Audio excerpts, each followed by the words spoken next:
ng kwan, tubig. Ah, tangke ng tubig. Kailangan ng tubig na mayroon dyan noon. Ay ngayon, ayun may nabili na ng magbubot ng tubig. Yung pupo ko ito, pagkakala nyo ko ito. Sige, sige. Sige, sige. Kaninong lupa na yan dyan? Ay doon sa kabila na kay Doktor. Atty. Masano. Attorney? Atty. Masano.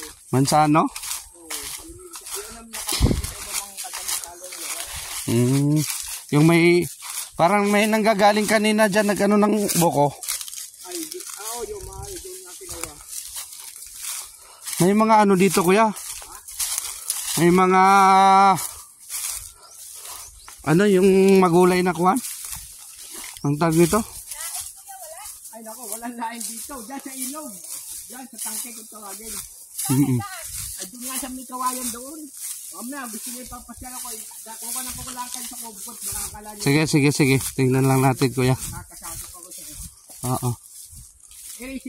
Ito, sakot pa ng briya. Kaya ako may balag na dyan. Ayan, malinis na yan. Ayan, yan, yan. Ayan, oo. Pero dito pa ako sa ibaba ako. Sino nagbalag dyan? Ako nga ako. Ah, anong tanim mo? Huwag mo nang damihan yun, kuya, ha? Oo, at sinabi naman sa akin, hindi ko na kukunin yan. Dahil, alam ko yung sabi ko, Lab, dito, lab. ha? Asan yung bako dito? Walang bakod na buhay dito. Pero alam ko dito, ang umbrella hanggang dito lang sa kiling na yan. Creek.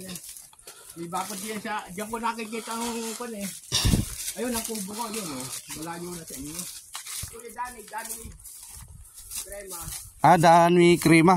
Asan babahan nyo dito? Doon sa subdivision ko kubin. Yan ang kubo ko oh. Ito hindi na sakop ng umbrella, alam ko. Dahil ang umbrella sa ilalim pang patuto. Pinipinta. 5 taon ako rito. Ikaw lang mag-isa nakatira? Ay, hindi. Ako may lipahan sa kubo. Pinakakubo ko lang ito. Oo. Yan. Baka akala, wala ako kinukwestiyon nyo. Alam ni Bentong at timano ako yung kinuan. Yan, kalamis-mis yan. Yan, masakan. Di pa tulad yung maliliit. Yung, Di ba yung creek andyan? ang creek ba? Basta, Ayan. Ayan na creek, oh. ito creek. Yun. Ito, labak na ito, creek na yan. Sako pa rin to, kuya, kasi ang pagitan namin dito, creek, eh. Creek ang pagitan namin. Ay, di siya man na ibaba sa guro kung kan. Hanggang pa, ano to, eh. Yan eh, ang sabi niya, meron turo sa akin, may muhundan doon sa, nakabaon dito sa ako ito. Yun yung nasa mapa ng Bria, makikita nyo sa kuwan, sa cellphone. Yan yung nakakuha sa cellphone yan. Basta wag mo na lakihan yung kubo mo kasi pagdating ng araw, eh. Ayaw nga, hindi ko naman hukupanin. Kumuha na kayo dyan kung gusto nyo, kalamit nyo.